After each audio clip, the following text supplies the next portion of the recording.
మన ప్రభువును ఆరాధించట కొరకై దేవుని యొక్క వాక్యమును మనం చదువుకుందాం.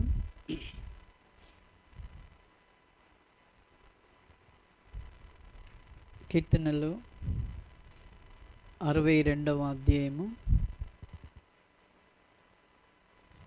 కీర్తనలు 62. ఈ అధ్యాయమును మనం మార్చి చదువుకుందాం. కీర్తనలు 62. నా ప్రాణము దేవుని నమ్ముకుని మౌనముగా ఉన్నది, ఆయన వలన నాకు రక్షణ కలుగును.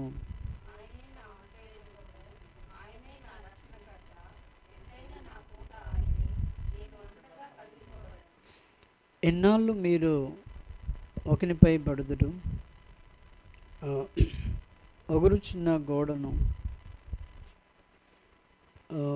పడబో కంచెను ఒకడు పడద్రోయినట్లు మీరందరూ ఎన్నాళ్ళు ఒకని పడద్రోయ చూచుదురు.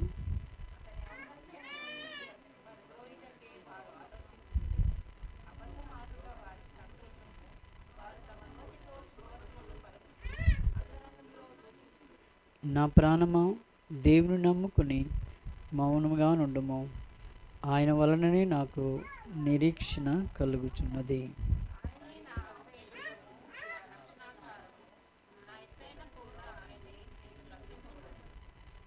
నా రక్షణకు, నా మహిమకు దేవుడే ఆధారము, నా బలమైన ఆశ్రయదుర్గము, నా ఆశ్రయము దేవుని యందే ఉన్నది.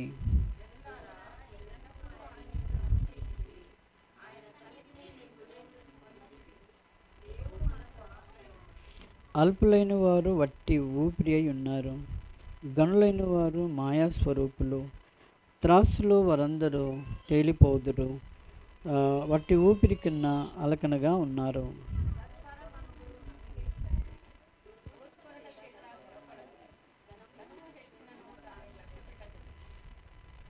బలము తనదని ఒక మారు దేవుడు సెలవిచ్చెను, రెండో మారు ఆ మాట నాకు వినబడెను.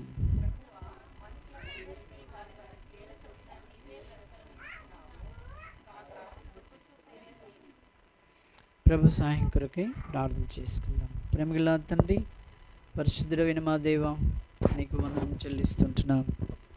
మా రక్షకుడు ప్రేమించి జ్ఞాపకం చేసుకుని ఇంతవరకు నాయన నీ సన్నిధిని మాతో నుంచి మాటల ద్వారా నిన్ను గణపరచడానికి ఇచ్చిన సహాయం బట్టి నీకు వందనం చెల్లిస్తుంటున్నాం. ఎంతైనా నమ్మదైన దేవుడు, రాజులకు రాజు, ప్రభులకు ప్రభుడు, నిత్యుడవు తండ్రి, సమాధానకరుడు అయిన మా ప్రియ ప్రభువా, నీకు వందనములు, కృతజ్ఞతాస్తుతులు చెల్లిస్తుంటున్నాం. అపారమైన ప్రేమ, కృప, కనికరాలకి వందనాలు. ఈ ఎండ వేడిమి వాతావరణంలో, మరి ప్రపంచ దేశంలో జరుగుతున్నటువంటి యుద్ధంలో మా ప్రభువా, రాష్ట్రంలో ఎన్నో అల్లకల్లో ఉన్నప్పటికీ నీ బిడ్డలైన మమ్మల్ని మీరు కాపాడుతున్నందుకే నీకు వందనాలు. పాటల ద్వారా మీరు ఆరాధింపబడినారు తండ్రి.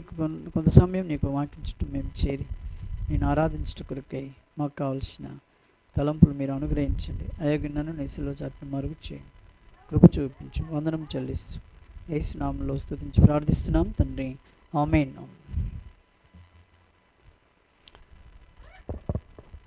దేవునికి వాక్యంలో దేవుడు మనల్ని ప్రేమించి తను మనల్ని రక్షించుకొని తన యొక్క స్వాస్థ్యముగా ఏర్పరచుకున్న ఆ దేవునికి ఎంతో వందనవసరమై ఉంటున్నాము. మనల్ని సజీవ లెక్కలో ఉంచినాడు, అందుకు మనము ఆయనను స్తుతిస్తూ రావాలి. ఈ లోకంలో మనుషులందరూ ఎలా ఉన్నారటండి? మనుషుని యొక్క స్థితి 9వ వచనం ఉంటాడు.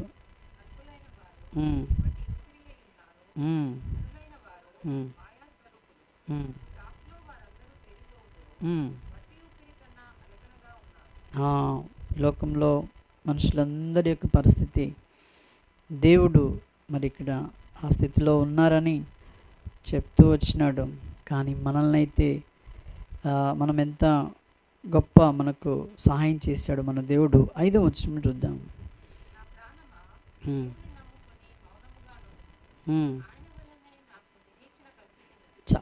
దేవుని నమ్ముకోవడం నా ప్రాణము, నీ ప్రాణం అందరిది కూడా ఆయన నమ్ముకొని మౌనంగా ఉండడం అదెంతో మరి శ్రేయస్కరం. ఎందుకంటే ఆయన వలన ఈ లోకంలో మనకు నిరీక్షణ కలుగుచున్నది. ఆయన వల్లనే నిరీక్షణ. ఈ లోకంలో అన్య జనాంగముకు ఏ నిరీక్షణ లేదు.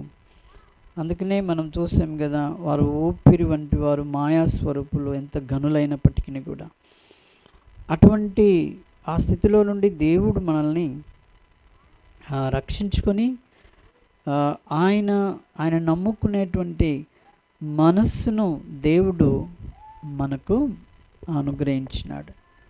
అందరూ నమ్ముకోరు, కానీ ఆయన ఏర్పరచబడినటువంటి వారు ఆ ప్రభును నమ్ముకొని ఈ లోకంలో మరి ఆయన కొరకు జీవించేటువంటి వారుగా మనం చూస్తుంటున్నాం. కారణం ఏంటంటే ఆయన మనల్ని ఎన్నుకున్నాడు, మనల్ని రక్షించినాడు, మన కొరకై తన ప్రాణమును మరి పెట్టి ఉన్నాడు.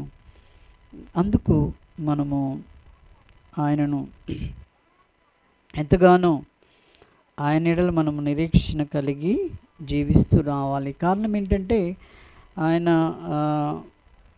అబద్ధమాడేవాడు కాడు. ఆయన మనల్ని నిజముగా మరి ప్రేమించి ఆయన మనల్ని కాపాడుతూ ఉన్నాడు. ఈ లోకంలో గొప్ప నిరీక్షణ ఇచ్చినాడు దేవుని నమ్ముకున్నటువంటి బిడ్డలకు, గొప్ప నిరీక్షణ. అందుకనే మొదటి వచనం అన్నాడు కదా, 62 మొదటి చూడండి, 62. ఆయన వలన మనకేం కలుగుతుందండి? గొప్ప రక్షణ. ఆయన వలనే మనకు ఈ గొప్ప రక్షణ మనకు కలిగి ఉంది. ఈ లోకంలో మరి ఇంకెవరు కూడా మనల్ని రక్షించలేరు, కాపాడలేరు. కాబట్టి ఆయన వలన మనకు గొప్ప రక్షణ ఇచ్చినాడు. మరి దేవుని నమ్ముకొని మౌనంగా ఉండడం అంటే, ఆయన దావీదు ఏమిటంటే, ఈ లోకంలో దేవుని నమ్మని వారు, దేవుని నమ్మనటువంటి వారు ఏం చేస్తారటంటే, వారి దగ్గర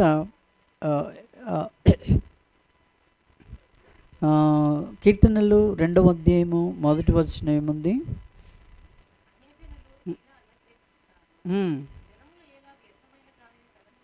చాలు. అన్ని జనుల యొక్క పరిస్థితి ఏంటంటే అల్లరి చేసేవారు. అన్ని జనులు వారు ఏం చేసేవారండి? అల్లరి చేసేవారు అన్య జనాంగంగా. అయితే దేవుని బిడ్డలు దేవుని నమ్ముకున్న తర్వాత దేవుని బిడ్డలు ఏమైపోతారట? అన్యజనులుగా ఉన్నప్పుడు ఏం చేస్తారు? వారు అల్లరి చేసేవారుగా ఉంటారు. కానీ ఆయన నమ్ముకున్నటువంటి వారు మౌనంగా ఉండడం. ఈ మౌన స్థితి ఊరికినే రాదండి. ఆయనను నమ్ముకున్న వారికి, నిజమైనటువంటి నమ్మకం, విశ్వాసం ఉంచిన వారికి ఆ మౌనం వస్తుంది, అందరికీ రాదు. ఎందుకంటే దేవుడు మరి ఆయన మనల్ని నిజమైనటువంటి ప్రేమతో ఆయన ప్రేమించి మనల్ని రక్షించుకున్నాడు. మనల్ని ఈ లోకరీతిగా పాపం చేత చనిపోయినటువంటి నిరీక్షణ లేనటువంటి మనల్ని ఆయన ఎన్నిక చేసుకొని మనము నిరీక్షణకు వారసులనుగా మనల్ని చేసుకున్నాడు. మనకు బాగా పరిచయమైన వాక్యమే యోహాను సువార్త 6వ అధ్యాయము. యోహాను సువార్త 6వ అధ్యాయము 44వ వచనం ఏమన్నాడు? 44.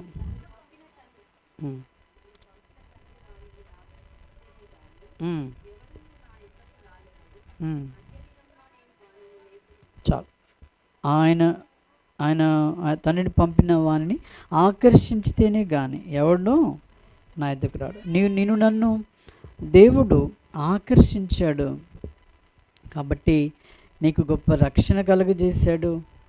మరి అన్నిటికంటే ముఖ్యంగా మనం దీన్ని తక్కువ అంచనా వేస్తాం, కానీ మౌనంగా నీకు ఆ పరలోక ఆశీర్వాదం, నీకు మౌన స్థితిని ఇచ్చాడు.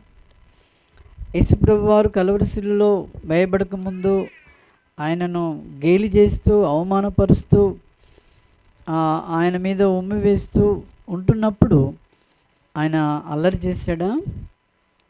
ఆయన మౌనంగా ఉన్నాడు, మౌన స్థితిని దాల్చాడు. దేవుడు మనల్ని 2 కొరింథీయులు రాసిన పత్రిక 2 కొరింథీ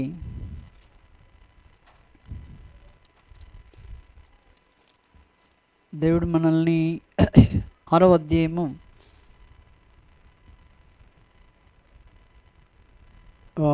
చూడండి 16-18 కలిసి, దాంట్లో నేను మిమ్మును అన్న దగ్గరికి చదవండి. మరియు నేను మిమ్మును చేర్చుకొందును, మీకు తండ్రినై ఉందును,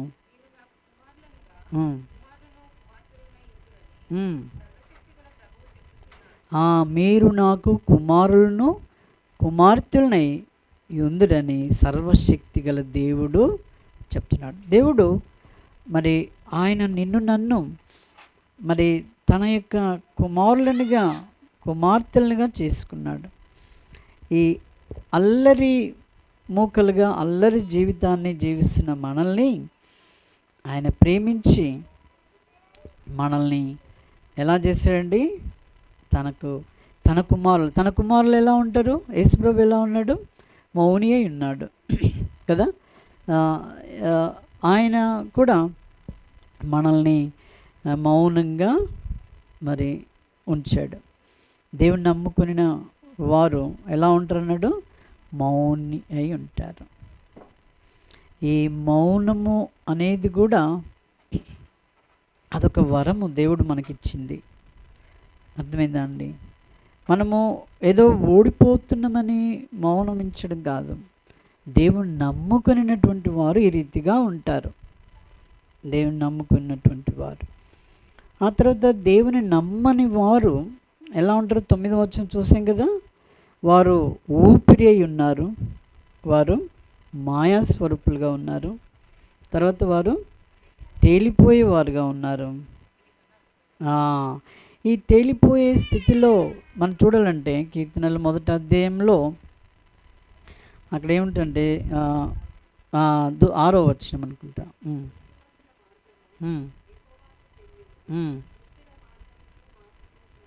దుష్టుల మార్గము నాశనమునకు నడుపును. 4వ వచనం చూడండి. చాలు. ఈ దుష్టులు ఎలా ఉంటారటండి? గాలి చెదరగొట్టు కొట్టవాలి. ఇక్కడ మనము 9వ వచనం చూసావుగా. అటువంటి మరి పరిస్థితుల్లో నుండి దేవుడు మనల్ని కాపాడి అలాంటి కొట్టుకుపోయేటువంటి స్థితిలో నుండి దేవుడు మనల్ని రక్షించుకున్నాడు. ఆయన మనల్ని కాపాడాడు. ఆయనను మనం నమ్ముకోవడానికి కొరకై మనల్ని దేవుడు ఆకర్షించాడు. ఈ లోకంలో పాపం చేత చచ్చిన మనల్ని ఆయన బ్రతికించినాడు. అదే యోహాను సువార్త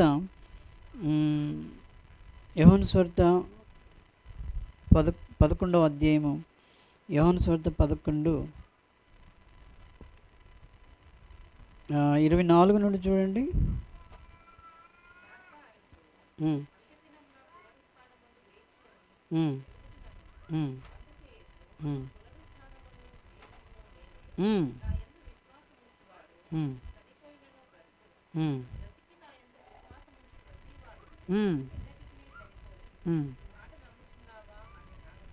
చాలు. ఇక్కడ ఏమన్నాడు? యేసు ప్రభు ఎలాంటి వాడండి? ఆయన మరి యేసు పునరుత్థానమును జీవమును నేనే. మన ప్రభు సర్వము ఆయన్నాడు. అందుకని అది అలా ఉంచి ప్రకటన గ్రంథంలో ఒక మాట అంటాడు కదా, అల్ఫా ఒమేగయు నేనే అంటాడు కదా. 1వ అధ్యాయం 8వ వచనం.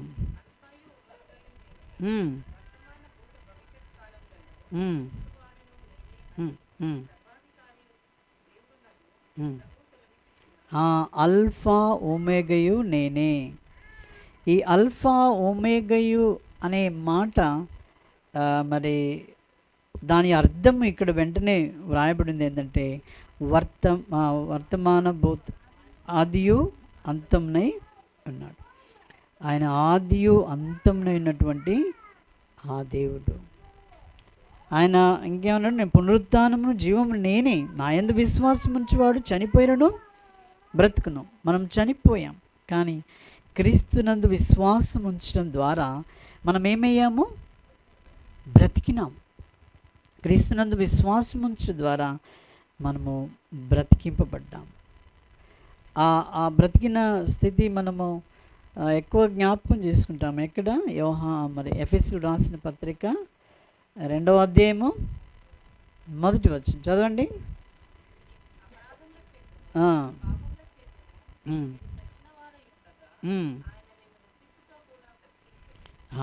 ఆయన మనల్ని ఏం చేశాడు? క్రీస్తుతో మనల్ని బ్రతికించినాడు. అంటే ఆయన యందు విశ్వాసం ఉంచు వారు ఏమైపోయారు? బ్రతికింపబడ్డారు. ఆయన యందు విశ్వాసం ఉంచినటువంటి వారికి దేవుడు ఏమిచ్చినాడు? గొప్ప జీవం ఇచ్చినాడు. వారు మరి బ్రతికిన వారుగా ఈ లోకంలో జీవిస్తూ ఉంటున్నారు. అందుకనే మరి దేవుడిచ్చినటువంటి ఆ గొప్ప వరము మనకు ఏంటది? మౌనం ఉండడం. మౌన స్థితిని అది దేవుడు అనుగ్రహించినాడు. ఆ అల్లరి స్థితి ఎవరికి ఉంటుందని చెప్పాడు? అన్యులకు. ఆ స్థితి నుండి దేవుడు మనల్ని ఒక మౌన స్థితిలోనికి నడిపించాడు. ఆయన మనకు ఏం కలుగజేశాడు? రక్షణ కలుగజేశాడు. రక్షణ అంటే మనం ప్రాణాపాయ స్థితిలో చనిపోయిన వారం మనం, కానీ తన యొక్క ప్రేమ చేత 62 మొదటి వచనంలో ఆయన వలన నాకు రక్షణ కలుగును అంటే నా ప్రాణాపాయ స్థితిలో నుండి నేను బ్రతికింపబడి ఉన్నాను.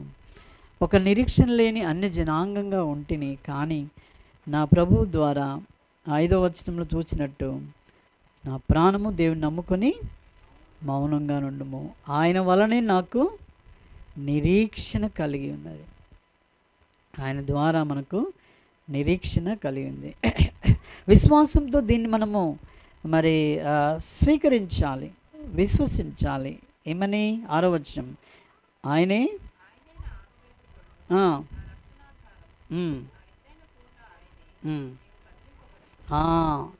ఆశ్రయదుర్గము, రక్షణాధారం, ఎత్తైన కోట, కదిలింపబడనని.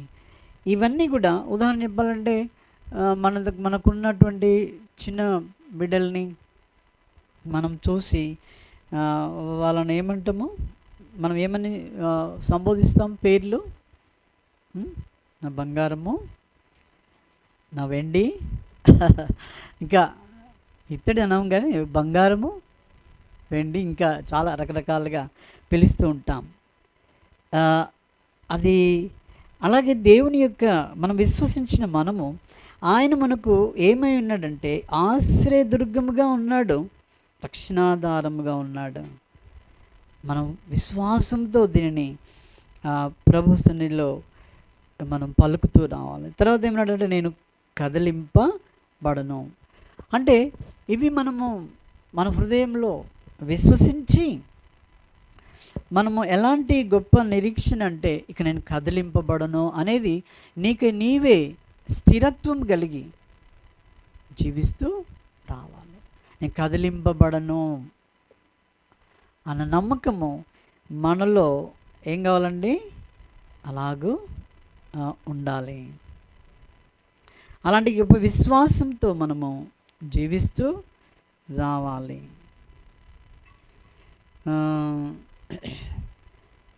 ఇంకొక మాట అన్నాడు, అది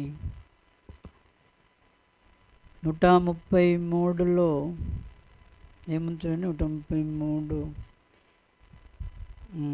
మొదటి వచనంలో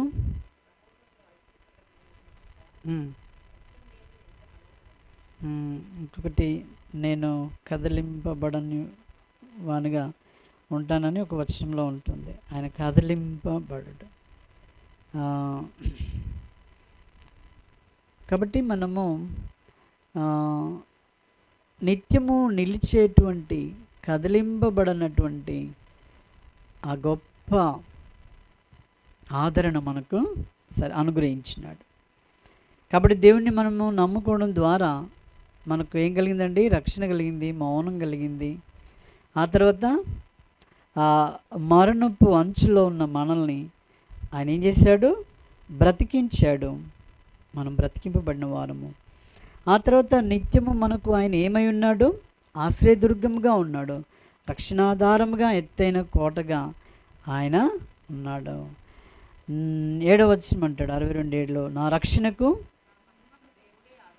రక్షణకు నా మహిమకు దేవుడే ఆధారము.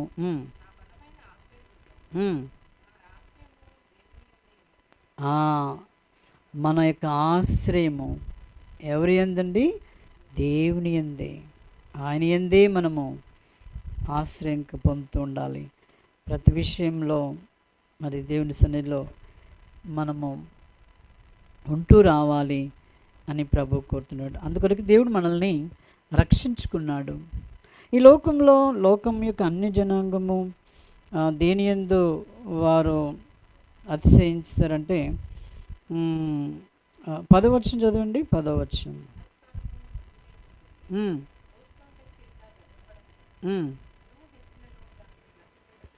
ఈ లోకంలో దేవుని బిడ్డలైనటువంటి వారికి ఇదొక మంచి సుగుణం ఇచ్చాడు. ఏంటంటే మనం ఈ లోకంలో ఎవరికైనా ధనం హెచ్చించనివ్వండి, ఎంత హెచ్చిస్తూ మరి వెళ్తూ ఉన్నప్పటికీ కూడా ఆయన బిడ్డలమైనటువంటి మనము ఏం చేస్తూ రావాలట? ఏ మనసునిచ్చాడు? లక్ష్యం పెట్టాం మనం. వారు ఎన్నైనా కలిగి ఉండండి, ఎంతైనా కలిగి ఉండనివ్వండి, మనకు ఎలా ఇచ్చాడట? వారి మీద, ఆ ధనం మీద లక్ష్యము ఉంచినటువంటి మనస్సును దేవుడు మనకు అనుగ్రహించినాడు. లక్ష్యం ఉంచడం అంటే ఏంటది? లక్ష్యం ఉంచడం అంటే దాని మీద అయ్యో ఆయన అలా డబ్బు సంపాదిస్తుంటే మనం ఏమైపోయాం, మనకు లేదే అన్నటువంటి చింత, ఇవన్నీ కూడా మనం కలిగి ఉంటాం. అందుకనే ఆ చింత యావత్తును కూడా దేవుడు మనలో నుండి తీసేశాడు. చూడండి ఎంత గొప్ప భాగ్యం అనుగ్రహించినాడు. 1 తిమోతిలు రాసిన పత్రిక 6వ అధ్యాయము చూడండి. 6వ అధ్యాయము చదవండి. 7వ వచనం నుండి 6వ వచనం నుండి చదవండి. మనకు దేవుడు తన దైవ భక్తిని ఇచ్చాడు. దానివల్ల మనకు ఏం కలిగిందండి? గొప్ప లాభసాధకమై ఉన్నది. మనకు ఆయన యందు భయభక్తులు కలిగి ఉండడమే గొప్ప లాభము. తర్వాత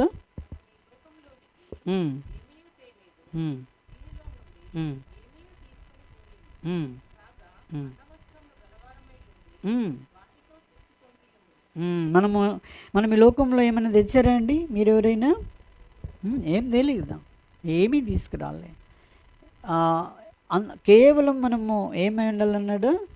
మనము తేలేదు, దీంట్లో నుండి ఏమీ తీసుకొని పోలేం. మనము చాలాసార్లు ధ్యానం చేస్తూ ఉంటాం, అంటే జ్ఞాపకం చేసుకుంటాం. అదే ఎవరండి? అలెగ్జాండర్ కదా. అలెగ్జాండర్ ఏం చేశాడు? చాలా రాజ్యాలు మరి సంపాదించాడు, నేనే అని చెప్పేసి తిరిగాడు. కానీ ఆయన దేవుడు సృష్టించినటువంటి ఒక చిన్న మరి ఆ దోమ కాటుకు ఇన్ని రాజ్యాలు జయించిన అతను ఏమైపోయాడండి? చనిపోవాల్సి వచ్చింది.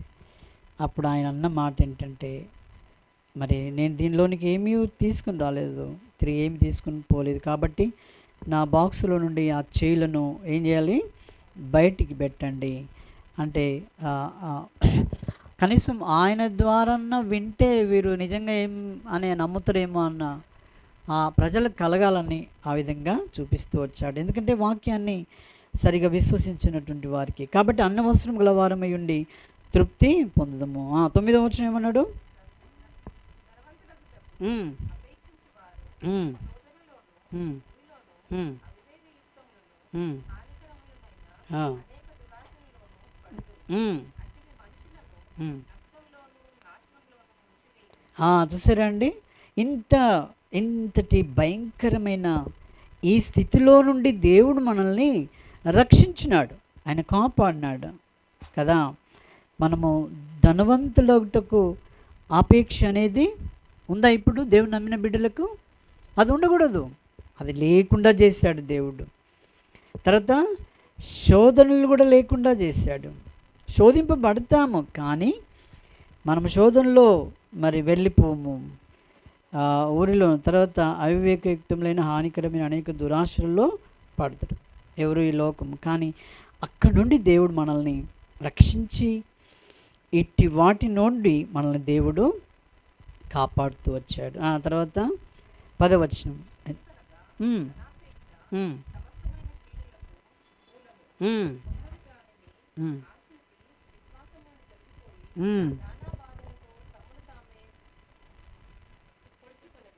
ఇక్కడే ఉన్నాడు, ధనాపేక్ష సమస్తమైన కీడులకు మూలమన్నాడు. దేవుడు మనల్ని ప్రతి విధమైనటువంటి కీడుల నుండి దేవుడు మనల్ని ఏం చేశాడు? రక్షించాడు ఆయన సమస్తమైన కీడుల నుండి. ఈ ధనాపేక్ష ఇంకా భయంకరమైనటువంటి కీడు. ఈ మధ్యకాలంలో మనం చూస్తున్నాం యూట్యూబ్లలో, ఎవరి దగ్గర చూడు ధనం, కోట్లు ధనం మనం చూస్తుంటున్నాం. మీకు తెలుసు, ఒక సేవకుని దగ్గర కూడా 2 కోట్లు దొరికినాయని వచ్చింది. కాబట్టి ధనము కీడునకు మూలం.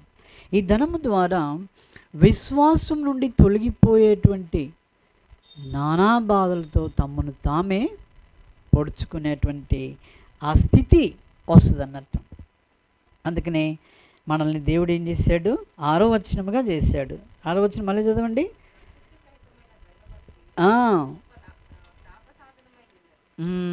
సంతుష్టి సహితమైనటువంటి దైవ భక్తిని మనకు ఇచ్చినాడు, ఆయన బిడ్డలుగా చేసుకున్నాడు, మనల్ని ఏర్పరచుకున్నాడు. ఇంకా మనల్ని ఏం చేశాడంటే, ఫిలిప్పీలు రాసిన పత్రిక ఫిలిప్పీ 4 పౌలు చెప్తూ ఉన్నాడు 11వ వచనం నుండి. 4:11.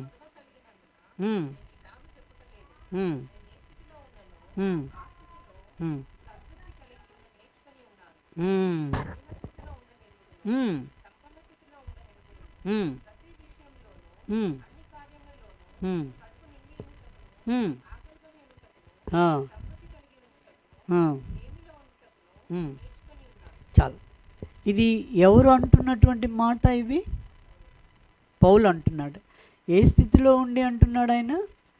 క్రీస్తును కలిగినటువంటి వాడు, క్రీస్తును కలిగి ఉండి ఈ మాటలు పలుకుతున్నాడు. అంటే క్రీస్తును కలిగి ఉన్న ప్రతి వారిలో కూడా ఏమై ఉండాలండి? ఇవన్నీ ఉండాలి. క్రీస్తును కలిగినటువంటి వారిలో పౌలు మరి సౌలుగా ఉన్నప్పుడు మరి దీనికంతా వ్యతిరేకంగా ఉండేవాడు కదండి. సౌలుగా ఉన్నప్పుడు ఎలా ఉన్నాడు? అందుకనే మంచి మాట అపోస్తలుడైన పౌలు చెప్పాడు. ఆ మాట ఎంత చాలా బాగుంటుందంటే చూడండి. గలతీలు రాసిన పత్రిక 2వ అధ్యాయము, గలతీ 2వ అధ్యాయము చదవండి 10వ వచనం. గలతీ 2 19 19.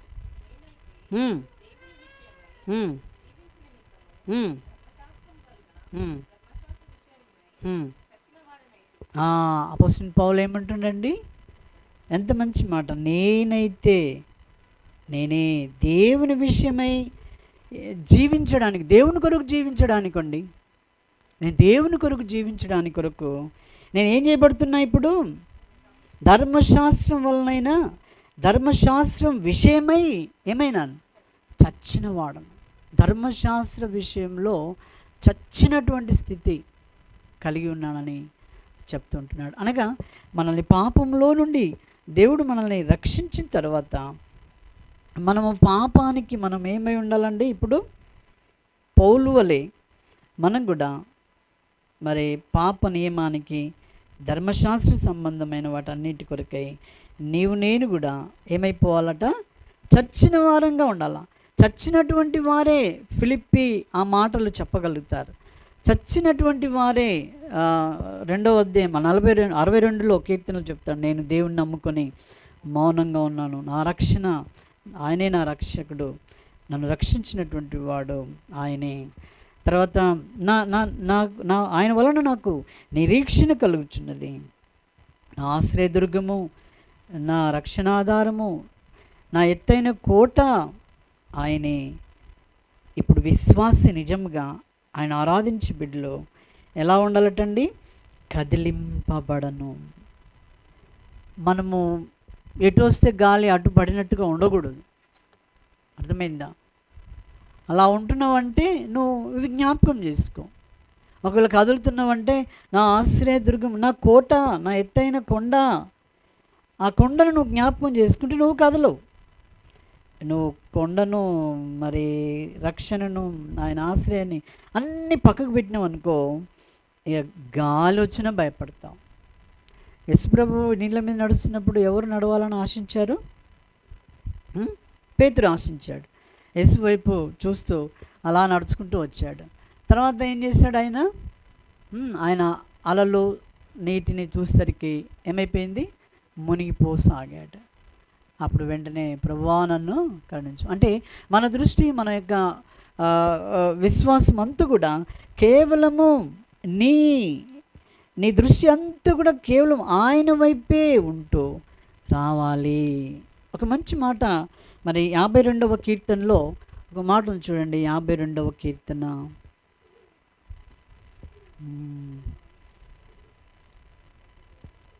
అదేనా? ఒక్క నిమిషం. 7వ వచనం చూడండి.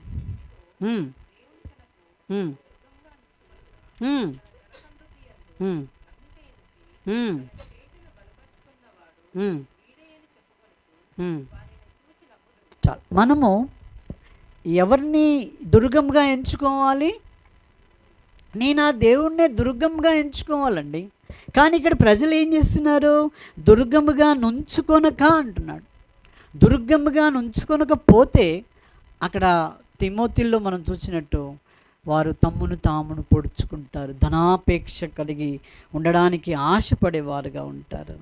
అయితే మనల్ని, మన దేవుణ్ణి మనం ఎలాగ ఎంచుకోవాలట? దుర్గముగా. ఆయన మన దుర్గము, దేవుడు మనకు దుర్గముగా ఉన్నాడని 62లో మనం చూసిన రీతిగా ఆయనే మనకు ఆశ్రయ దుర్గము. అన్నీ కూడా ఆయనే, అన్నీ కూడా ఆయనే అని మనము ఎల్లప్పుడూ విశ్వాసం ఉంచి దేవుని యందు మరి ఆ గొప్ప దేవుడు మనకిచ్చిన ఈ గొప్ప రక్షణను మనం జ్ఞాపకం చేసుకుంటూ తలంచుకుంటూ మరి విశ్వాసం ఇన్ని భయంకరమైన స్థితిలో నుండి దేవుడు నిన్ను నన్ను కాపాడాడు కాబట్టి ఆ గొప్ప దేవునికి మనము సజీవులమై విరిగిన హృదయంతో ఆయన మనం ఆరాధించి కృతజ్ఞతాస్తుతులు చెల్లించాలని ప్రభు కోరుతుంటున్నాడు. కాబట్టి ప్రభు సన్నిధిలో ఈ వాక్య తలంపులతో మన ప్రభును మనము ఆరాధించుకుందాం. ఒక మాట గుర్తొచ్చింది కానీ అది దొరుకుతలేదు.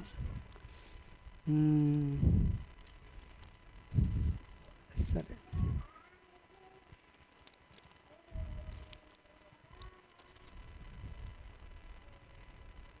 సరే అది దొరకలేదు. కాబట్టి ఈ సమయంలో మనము ప్రభు బిడ్డలముగా ప్రభును ఆరాధించుట కొరకై